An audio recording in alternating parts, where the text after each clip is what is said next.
Question délicate, question numéro 3 de la saison 2 du RPG Week. Donc, quelle est ta plus grande fierté en tant que joueur et en tant que meneur de jeu? Et pourquoi? C'est pas que j'ai pas de quoi être fier, c'est que certains éléments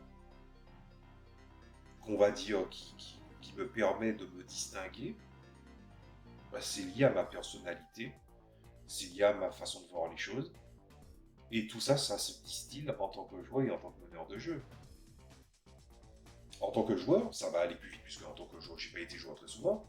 C'est que je suis très souvent joueur parce que j'ai besoin de comprendre une autre perspective d'un autre jeu de rôle que je connais pas ou que je connais pas assez.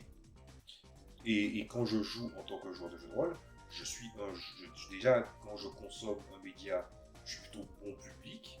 Je peux être critique, mais je suis plutôt bon public. Il n'en demeure pas moins qu'à la fin, quand je vais, faire du jeu de rôle, j'essaie quand même de couper court quand des débats deviennent trop longs, ou encore d'essayer d'aider le meneur sur certains aspects. Donc, est-ce qu'il y a à quoi être fier? Non, je dirais que c'est dans ma nature. En tant que meneur de jeu, c'est déjà autre chose. Il y a le fait que, en tant que meneur, oui, j'essaie de nombreux jeux de rôle. Il y a des jeux de rôle, de loin, je me dis, ouais, c'est pas terrible. Mais si jamais je le jeu gratuitement, je me dis, ouais, je vais l'essayer. Quand un jeu de rôle, par exemple, est perfectible, je regarde qu'est-ce que je peux faire pour qu'il fonctionne. Quand il y a une dynamique de tout un pan entier d'un type de jeu de rôle, comme par exemple le TTRPG, il y a des éléments qui ne vont pas, je me dis, comment je peux faire pour le patcher? C'est pas, c'est, En fait, j'ai du mal à voir la notion de fierté là-dedans, en fait.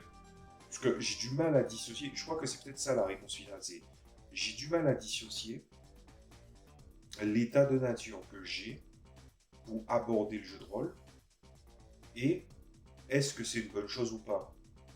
Si je le fais, c'est que je considère que c'est déjà une bonne chose et qu'il n'y a pas besoin de rajouter quelque chose en plus. Je suis un meneur qui a tendance à jouer des jeux qui sont pas très connus, mais pas par désir d'opposition, c'est parce qu'ils ressemblent à ce que je veux. Et quand il y a un jeu qui est très différent et me propose une expérience différente, je l'essaie. Et quand il me plaît, il fait partie des jeux que j'ai envie de jouer. Et surtout, quand c'est un jeu qui ne demande qu'à être exploré, moi je m'attends que pour me lancer. Je dirais que ma plus grande fierté en tant que joueur de jeu de rôle, ou consommateur de jeu de rôle tout court, c'est ma curiosité. Et ça sera ma réponse.